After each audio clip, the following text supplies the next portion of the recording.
مجھے بنانا ہوتی ہے.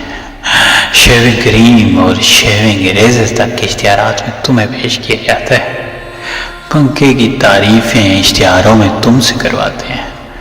اسبغول کی بوسی تک تمہاری سفارش پہ بکتی ہے.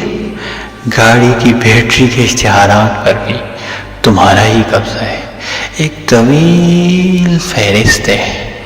کتنی سنی جاتی ہے نا تمہاری کہ پانی، جوس، چائے، آئس کریم، گاڑی، جہاز کی ٹکٹ تک یہ مرد تمہارے کہنے پہ خریدتے ہیں. اور پھر بھی گلا ہے کہ یہ معاشرہ مردوں کا معاشرہ ہے. اگر تمہارا دعویٰ یہ ہوتا کہ یہ مردوں کا نہیں مردوں کا معاشرہ ہے تو میں بھی تمہارے ساتھ شانہ بشانہ یہ جنگ لڑتا. لیکن تم مردوں کے استحصال کا شکار ہو اور انہی مردوں کی اداکار بن کر آمادہ عمل ہو.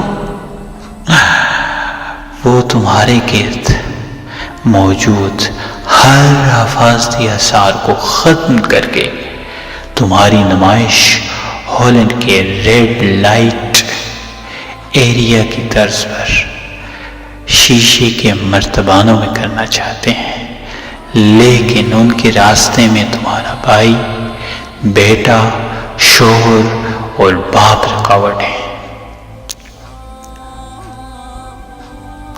لیکن ان کے راستے میں تمہارا بھائی، بیٹا، شوہر اور باپ کھڑے ہیں. وہ ان رشتوں پر سے تمہارا اعتماد اٹھانے کے در پہ ہے اور تم اس کام میں ان کی معاون و مددگار ہو. تم اپنی نہیں ان کی جنگ لڑ رہی ہو. جی ہاں، مرد نما مردوں کی جنگ.